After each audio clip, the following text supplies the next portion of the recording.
All right, welcome back to Agency Journey. This is Gray MacKenzie. This week I've got the great pleasure of bringing on Paul Earnden from Fuelius on the podcast. Paul, welcome in, man. Excited to chat. Yeah, good to see you again. So we've got a funny history. You were a customer of the software that we built prior to pivoting out of doing software, doing inbound way back in the day, and ran on it for a little while. Yep. And your agency was under a different name. That was back in it was Proto, right? Yeah. Yeah, some time ago. I think I was trying to work out when it was. I think it was 2016, 2017 maybe, but it was a good journey. I think we've probably faced that lifelong agency challenge of what project management software is the one to fuel an inbound agency. And we were facing it then. I think to an extent we're still facing it now. So we're still on that journey. But Yep. I'm sure we'll get there one day. Sure. Well, let's so I think the tooling is interesting. I have some questions I want to ask you about that. But let's dig into, give us the rundown of Fuelius. What does the agency look like? And then kind of what does your role in the day-to-day look like is my part two of the two-part question. Yeah, sure. Okay, so you mentioned the sort of rebrand Proto Fuelius. That was sort of born 6 months ago, really, because what we realized is we sort of had two totally different audiences. Prior to this sort of additional brand creation, about 40% of our work was in a very particular niche, whereby there's roughly 600 companies in the UK in that niche. And if you then extrapolate that down to the persona and sort of ideal customer profile in that niche, there's probably 1,200 total. The other 60% of our business, which was the inbound, the web development, the sales enablement, RevOps, was sort of way more broad and still is way more broad. So what we realized was at any one time, if you went on our social channels or you engaged with us in any way, shape or form, it was quite a difficult journey to understand what we did. If you went on a Monday, it looked like we were hypothetically a Monday, it looked like we were a super niche agency catering to this really particular niche. But then if you went on the Tuesday, it looked like we were this broad agency that didn't work with that type of client. So we made the decision that we needed to create some separation. We already had the separation internally, but it was confusing as a brand story externally. So created Fuelius as a sub-brand, which is now our growth agency. So it's, it represents the larger part of our revenue. It's still 36 or 37 strong in people. And we still do the same things with the same clients. We're still the same company and the same legal entity and everything. It's just a slight sort of brand separation. Yeah. And my role in that, so I'm Managing Director of Fuelius. I obviously am accountable for the leadership team within that, as well as the whole business and P&L and everything and whatnot. Which I think probably will lead on to the rest of this conversation because, one of the decisions we made a number of years ago now was to implement EOS as sort of the operating system that really powers the business and powers the agency. And I guess my role, as you asked, is yes, it's managing director, but it's also to be the integrator within the business to run the operating system upon. Do you have a separate visionary, or is there no visionary on the accountability chart? There's not really a visionary on the accountability chart, so to say. We have we have Pippa, who's our founder, who set the agency up 25 years ago this year, or 25 years ago next. 25 years ago this year. Right now, her focus is on the other part of the business I mentioned, which is that sort of uber niche. So I think right now I would say we don't have a separate visionary. I think I share sort of the characteristics of a visionary, but you can't just have a visionary. You have to have an integrator. Visionary is optional, integrator isn't. And my experience in EOS is quite lengthy now. We've probably been in the EOS space we've been running EOS for about 5 years. And I actually first weirdly heard about EOS at HubSpot's Inbound conference. And I was at one of the sort of sub seminars you've probably seen in the convention center. And back then it was a diamond agency who was the top tier of HubSpot at that moment in time. And it was a diamond agency on stage, and I actually think it was John Aiken from Web Canopy Studios, I think. And he had other diamond agencies up on stage with them all on a panel.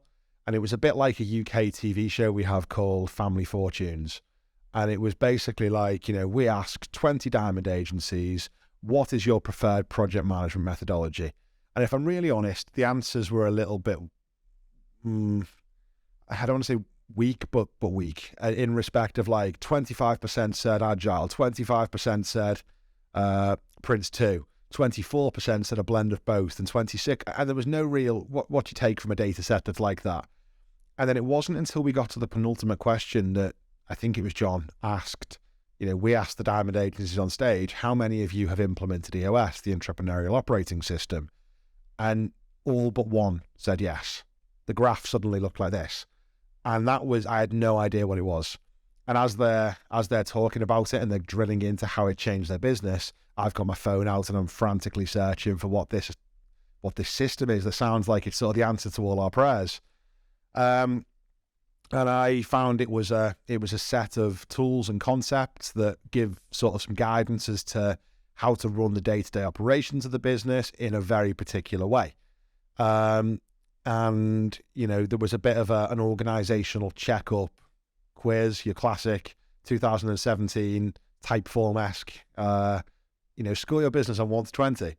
So I went through the process and it asked me questions around like, how transparent is your leadership team? Do you share profitability, turnover, really detailed figures with your team? And it asked me questions. Does the whole team understand the future vision? Are your leadership team open and honest with one another? And I answered everything as honestly as possible. And Pip, our founder, did the same thing. And what came back was we didn't score very highly at all. We really didn't score very highly. And I think out of 20, we probably scored, it times those numbers to get to 100, but what our score was about 18 or 20 out of 100. And when it replayed those sort of questions back to me and explained why we didn't score highly in each of those areas, I agreed with every element of it. It was clearly correct. So we came back to the office, landed on the Sunday, back in the office on the Monday, contacted EOS on the Monday, were paired with an implementer by the Tuesday. I think met him the next week and said, we're in, started that process within like 2 weeks of landing. Then we became an EOS agent. Well, we became an agency that were adopting the EOS system. I think you might have the shortest turnaround of anyone who I've spoken to so far in terms of like, hey, I heard about it. A lot of people, I feel like the story is, I heard about it, it seemed like it made sense, but maybe it was too basic or in some cases too complicated. Sat on it for a while, finally hit a point where like, we got to do something here. You guys are the opposite. I heard about it. Like, hey, the pain is there. We got to go solve this. We get so many questions out of that. That's a great breakdown. But first question that pops up to me is, how long did you work with an implementer? On the outside. So it's meant to be 2 years. We did 3, and we did 3 sort of by mistake / it was our own fault that we did 3, because the first time we did it, we had this real separation of like a board and then a leadership team, and the board spoke about different things than the leadership team. And we did it at board level, but the people in the board weren't day to day. They weren't the people on the ground running the business. And given the cadence of EOS and sort of the quarterly nature of it, you only have to do 3 or 4 EOS sessions and you've gone through a year. So we pretty much did that until we realized that, hang on, these issues that we're finding and resolving and IDSing and rocks that we're setting, we're sort of setting for other people who we're asking to run the business and be accountable for them, but we're not giving them a seat at the table. So at about the 8 or 9 month mark, we turned around to our implementer and we said, we think we've made a mistake. I think he identified that early on, and we sort of were a bit stubborn and said, let's just continue. We think this is the right approach, and it probably wasn't. And as such, we sort of started fresh, and we then pretty much started again with the head of department level, our leadership level in the business, the people who are accountable for each major function. And we then went through a 2-year experience, and that, that 2-year experience took us to graduation, so to say. And then we have continued to adhere to it ourselves internally thereafter. What is that? So, what does the leadership team look like today? Not necessarily names or people, but how many people on a 30 to 40 person agency? How many people are on the leadership team? 5. So it pretty much looks like when you're constructing the accountability chart within EOS, which is the alternative to an organization chart. Instead of starting with who sits where, you forget names, you take people out of it, and you focus on what functions do we need to run this business, and what are the best, what should each function be accountable for? At this point, you're not looking at names, you're not looking at existing business, you're not looking at people in the business. And we basically said, well, function 1 is sales, sales and marketing, effectively bringing business in. Function 2 is servicing that business and completing that business, but we have a slight nuance in the respect that sometimes that is web development work that sits with a fairly development heavy .NET infrastructure team, and sometimes it's inbound work, which is HubSpot work ultimately, which is inbound or sort of implementation of the HubSpot suite, which sits with a totally different team. So we almost hive that into 2 functions. So instead of delivery being a function with 1 head, we have a head of engineering and a head of inbound. We then have, we have a team that are accountable for retaining and expanding those clients, which is client services. So that's our 4th leadership seat. And then our 5th leadership seat is that sort of head of finance and ops function. So it's those five independent functions that, report up to myself in the integrator seat. Yeah, that's awesome. And then the follow-up to that is, how do you set rocks today? Is that the leadership team sets rocks for each of their departments? People are involved in bringing their rock ideas. What does that look like? We literally did this for this quarter last week. So we have our sort of quarterly cadence where at the end of every quarter, we run a quarterly. We review the previous quarter from a financial perspective. Break it down, Paul, because the quarterly, just for anyone who's not familiar with the language, that's your leadership team. Okay, so the quarterly, effectively, we pause and we look back over the previous 90 days. And what we do is, the first thing we do is we check in on how did we perform against our VTO, our Vision Traction Organizer. So that's a series of metrics that we're saying we will achieve this year, broken down into 4 quarters. So we're looking backwards and we're saying, right, revenue, we said we would be at X, where are we at X? Profit, we said we'd be at Y, where are we at Y? And then any other measurables we may look at. So what's our MRR? What's our monthly recurring revenue to the business from that type of client? Are we on track, yes or no? We spend some time with the financials. Then we spend some time reviewing the rocks for last quarter, and each individual member of that leadership team confirms whether they were complete or not. If they were complete, great, we move on. We don't do a big show and tell in that session or anything. That's a separate session. It's kept very strategic and on track, that meeting. And, was it done, yes or no? If the answer is no, it simply becomes an issue, and we'll talk about that later. We then over the course of that conversation, we're populating this issues list to get bigger and bigger. We then spend some time as a leadership team in this quarterly, and the question I ask the team is, what are the most important things that Fuelius need to achieve in the next 90 days outside of BAU? So, not hit our sales target. That's a given. That's a BAU metric that the sales team are accountable for. What else do we need to achieve as a business in the next 90 days? So we do something called 5 quiet minutes, which is where nobody talks to one another. You don't confer. You don't have that open you don't have that open discussion. Everyone, piece of paper and a pencil, no laptops because it causes distractions, Slack notifications and so on. Writes down everything they believe the business needs to achieve in the next 90 days.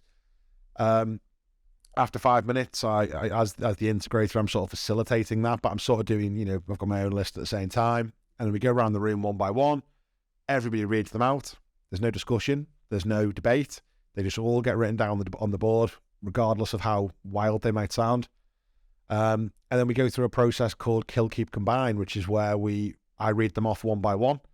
And I ask the team, right, now there's 75 things that you think you need to solve, and we're trying to get this list down to 7 to 20. Less is more. Do we really need to complete that in the next 90 days? If so, we'll keep it. If not, we'll kill it. And if you think 4 or 5 things on the board are actually saying the same thing, we'll combine them. And that gets us down and down. And we'll go through that twice. We'll condense 70 down to 35. And then we'll go through it again, and we'll combine that. We'll condense that as much as we possibly can. Then at that point, we are assigning those rocks to their company rocks. At that point, we're assigning those rocks to individuals within the leadership team. But we're also going through a process of making sure the rock is adequately explained. So saying, the room I'm sitting in now is a result of a rock last quarter to launch phase 1 to build a podcast studio in the business. Phase 2 is this quarter to launch our podcast. Podcast room isn't a rock, but launch a fully operational podcast studio that allows 2 guests to come in and do X, Y, Z with, on demand, whatever, starts to become more tangible, starts to become more of a rock. So we go through that process to make sure they're all articulated properly, and the people around that table at leadership level take accountability and ownership of then achieving those rocks. There's then the next stage, which is then we have a very similar process, but in a more condensed, slightly shorter form version, where each departmental head asks that of their same departments. So instead of what does the business need to solve in the next 90 days, it's what does the department need to solve in the next 90 days. And they go through that exact same process until every single person in the business has 3 to 7 rocks that they're accountable for achieving every single quarter. And then for context, if you have 10 staff members, and I'm using 10 because it's very simple maths right now, but if you have 10 staff members and every single one of those 10 takes up to 7 rocks, that's 70 big, colossal steps forward your agency is taking at achieving big transformational things. That asking of the teams from the departmental leaders, that happens after the quarterly? It does for us at the moment. Yeah, we're sort of setting company rocks first, based on what we need to achieve at sort of leadership company level, because we're focusing on, we're accountable for P&L, we're accountable for sort of much larger VTO figures. Right. As we get down into the departments, if we look at engineering, for example, one of the departmental rocks may be to implement Node.js into the function. Now, I'm not a developer, and I always joke with Sean, our head of engineering, that I know enough to be dangerous in terms of lingo. So I can say Node.js, sort of know what it is, but that's the extent of my engineering knowledge these days. Now, that isn't something that a leadership team really need to talk about. It's something that I have complete faith in my head of engineering, because he's in that seat because he passes GWC, which is an EOS terminology. He gets it, wants it, and has the capacity to do it. So he has autonomy to decide what the rocks are for his function, because he understands the vision, he's bought into the vision, and he knows what, as a leadership team, we're accountable for, what P&L, what profit, what revenue, and so on. That's helpful. I think that is something that a lot of folks go back and forth on and kind of struggle with in the rock setting process. Is I want to have feedback from the team ahead of our quarterly so that I know, are we directionally in the right place with our company rocks? But on the flip side, I want to have our company rocks set so we know what team member rocks to piggyback off of that. So I've heard a couple of different models around that. Yeah, I've seen, and we've had this mistake in the past. I've seen too much of this, like everything must filter up. And I've seen too much of this, like, well, our rocks must be bigger rocks of what the function needs to achieve and what the individual needs to achieve. Individual rocks at that point can be, person A wants to achieve a certification. person B wants to increase their knowledge on technology type A. That then doesn't have to translate to this rock that translates to this rock. As long as every individual person is picking rocks based on their understanding of what they need to achieve, because every individual in the business has a number that they know means they're on track or off track with their role, we're very comfortable in that level of autonomy because we feel people are picking rocks for the right reasons. Can we pick on what you just said? Because you're touching on the scorecard here. Yeah. Scorecard is something that agencies are constantly struggling with, and everybody wants to know, can I see your scorecard? Can I see your scorecard? I'm so hungry for what actually works. How do I give this person who's a copywriter for us, like, what is that metric that they're responsible for? Does everybody have their own unique metric in the business? Or I'm assuming there's roles who share metrics. What does that look like for Fuelius? Yeah. Not everybody has a unique metric. Every seat may have a unique, well, even then.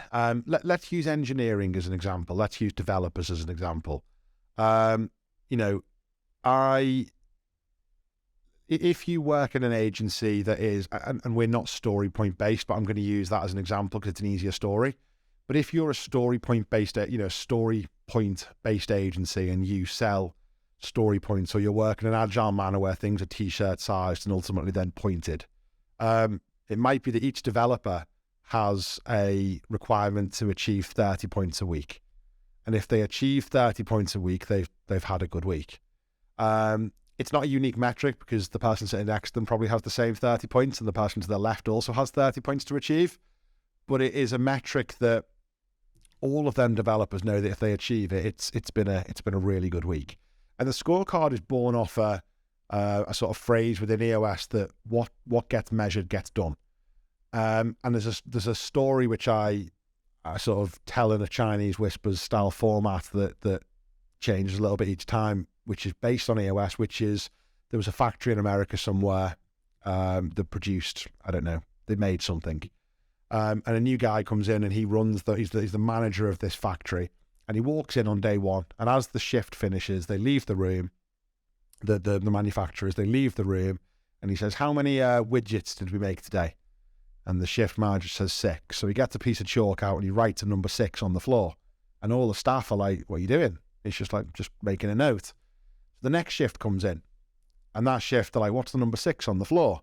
And he's like, well, it's how many widgets the morning shift got done. So they go through their day and they achieve 7 because 6 was the sort of parameter. So he puts a cross through the 6 and writes number 7. And the story goes on day by day until 18 or 19 becomes the norm of output in this function because they feel as measurement, there's that wish to strive and beat and be competitive. I imagine if you're an engineer or a developer and there's 12 of you in a team and 30 is the scorecard, being top with 45 would be quite nice. Yeah, and that's in the right interest of the business. So we're very, with that comes the scorecard. And to take it back a step, the scorecard for anyone who's not been through the EOS process is every department has a set of numbers up to 15 that basically, if you imagine you were lying on a beach next to a pool, and the individual who sort of runs the pool comes up to you once a week, gives you a pina colada, but also hands you a piece of paper with 15 numbers on, you'd be able to look at in your leadership seat or in your head of department seat or whatever and say, okay, things are on track, thank you very much, and you switch off for a week. That's the goal of a scorecard. So scorecard metrics need to be leading, not lagging. You don't want a scorecard metric that tells you had a terrible week last week. You want a scorecard metric that tells you, wow, okay, number of new MQLs is down. What that means is if we don't do something about it, there's going to be a problem in 12 weeks. But fortunately, I can fix it now and fix that problem in 12 weeks. So we've been really focused on making sure our scorecard has those numbers that almost predict the future as opposed to tell us the past. The scorecard is something everyone struggles with. I think you brought out a good point, which is the incentive.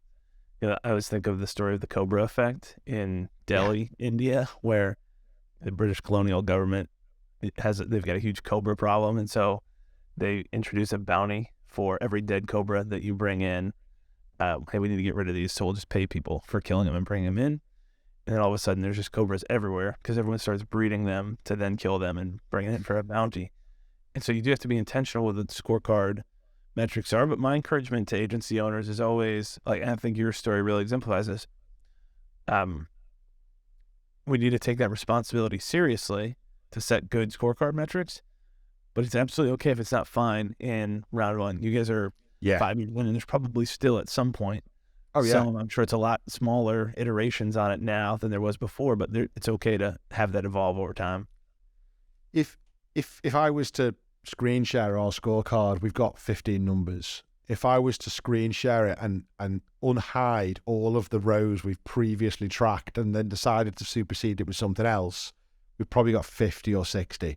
Right. It's okay, even 3 years in, it's okay to say, look, guys, I don't actually think this number is the right number for what we're trying to achieve anymore. To give you an actual example, one of our scorecard metrics was overdue debt at risk. And what we meant by that was late payers, but not late payers who aren't, who are exhibiting signs that they may not pay. And it's such a rarity, really. We've got great clients. We have an ICP that is fairly mid-market corp enterprise. It's very rare that we're in that situation. So not only was it pretty much zero every single week, if it ever happened, it was covered in customer employee headlines, which is one of the sections on the level 10 meeting that the scorecard is in. So we found that, well, why is it a scorecard metric? Why is it one of our 15 measures if it's also something that we rarely hear about? And when we do hear about it, we hear about it 15 minutes prior in the customer employee headline section. So we just removed it. And that's one example where we're constantly looking to refine and iterate and tweak that scorecard so we get the best value measures that we can. Right. You mentioned tooling a couple different times, and you just mentioned your spreadsheet, so I got to ask that. What do you guys run all of the EOS? Are you using a dedicated EOS tool? Are you running it in spreadsheets? We're running on spreadsheets until literally, we're doing this podcast now at the beginning of quarter four. One of my quarter three rocks was to transition away from them spreadsheets to 90.io. I'd already sort of determined that 90 was the right product in a previous date, at a previous quarter, just naturally. If I didn't, the rock would have probably been to identify the platform and implement it on that platform.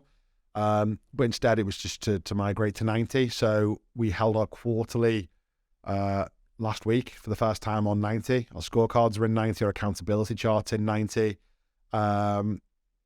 As a result, everything just works. I can assign individuals to the seats on the accountability chart. I can assign the measures of the scorecard to them seats. I can run the quarterlies with those people, and if there's any issues that come up, I can add them to the issues list there and then. There are other tools out there that I had a little look at, and EOS themselves have just sort of brought their own one out, which I did review, but just not in the best place right now, in my opinion. It's in beta as well, which give them some leeway. It is in beta, and it's something they're looking to do. But 90 is a very good platform, and I evaluated a few of them. Yeah, that's awesome. I'm going to pull, this is unrelated to EOS. I'm going to pull on the tools thread though, because this is, I'm a nerd. Are there any other, I always like to ask people, like, are there one or two tools that maybe are lesser known? They don't have to be, hey, no one's ever heard of this before, because that's tough to do, but maybe lesser known in the agency world that you love, either like day to day, like you personally or team? I'll be honest, we're now going through a bit of a consolidation exercise in terms of tools, because we've anyone who was at Inbound, this isn't why, but it was a very poignant point that the average SaaS company has something like 300 subscriptions or something these days, and I don't think we have 300, but the message rings true.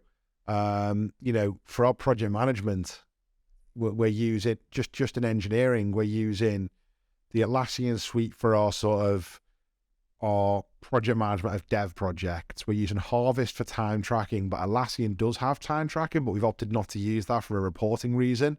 We're not using a forecasting tool within Atlassian. Instead, we're using a forecasting tool within Harvest that doesn't link between the two. So one of our rocks last quarter was to sort of start that transition to consolidating it all into the Atlassian suite. And our rock this quarter is the extension of the phase 2 of that, which is to now remove those disparate tools and use tools that either exist natively inside Jira and the Atlassian suite, or have great extensions and the data can be pulled in and used accordingly. So we're sort of, as I say, we're 25 years old as an agency. We're sort of in the mindset now of we're trying to remove software that once upon a time we thought was cool and it'd be nice. That said, honestly, if we weren't sitting on Riverside right now, I'd have probably said Riverside, the podcast tool. Yeah. We've, as part of building this podcast studio that we've done recently, there's some great hardware behind the scenes, but Riverside was something we found prior to you inviting me on this podcast, and thought it was a very, very good way of sort of removing the need for lengthy editing afterwards and 20, 30 hours of editing to throw out a half an hour podcast. So in terms of, I guess, cool software at the moment, I'm not really on that journey at the moment because I'm trying to condense and consolidate. But if I had to pick one, I'd probably go with Riverside.fm. Love that answer. I think there's so we manage all our software subscription. Yeah, every single tool that we use is a list inside ClickUp with all its property, subscription, who's the owner of that tool, all that kind of stuff. That all relates back to people. So someone coming on board, there's a relationship then between the person and the tool. So if someone's offboarding, okay, here's all the tools that they were on, and that all gets tracked. Then those tools have their own user guides. Here's how we use, here's ClickUp standards, here's Slack standards, and whatever. And when we did that for the first time, we were small. I mean, maybe 6 or 7 people. And it's like, we have 52 tools. How are 6 or 7 people using 52 different tools? So I love that. Yeah, you have to be mindful and pay attention to, hey, what's in the tech stack? What do we really need? And what's just there to cause a distraction, or that's just going to be, as we scale, trying to scale knowledge around all those tools is really challenging. Yeah, and we actually don't have a list as sophisticated is the wrong word, but we don't have a list as useful as the tool you've created there.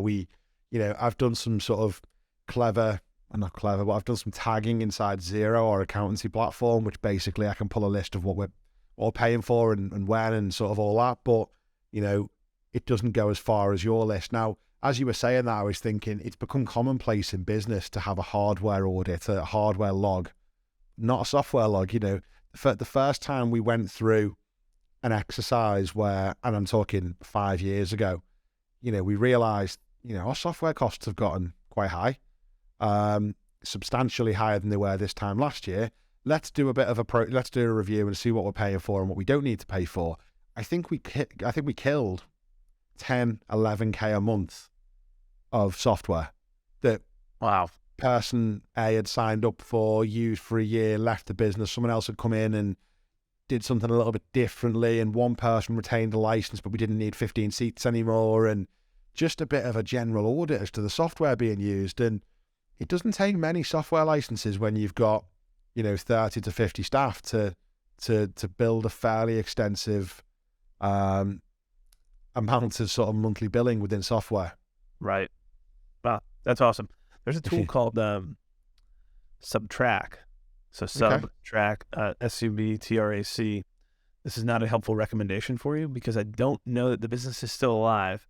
But I think I saw maybe early in 2021. Okay. And I was like, oh, this is it. This is, business subscription tracking meant towards kind of small teams. There's some more sophisticated stuff at the enterprise level. And then I've not seen, so I tried it out.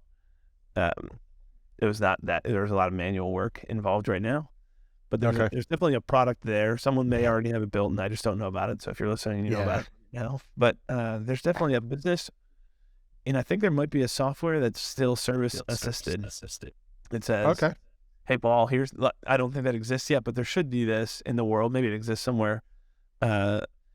hey, Paul, let me come in and just take it, just like a lot of these bill negotiation services.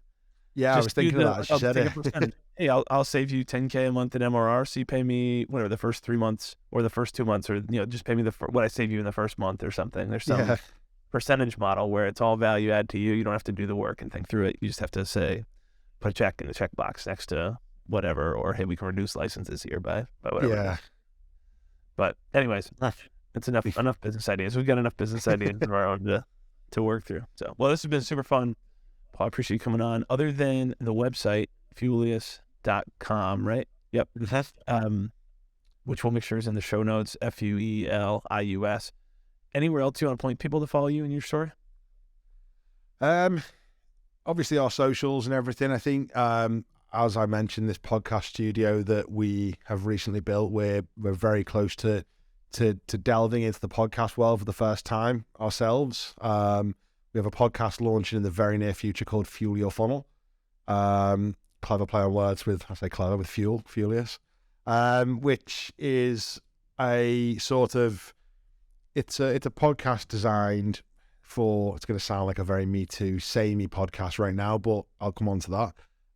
It's designed for sort of high-level sales professionals, marketing professionals. It's that customer lead generation, rev ops sort of play.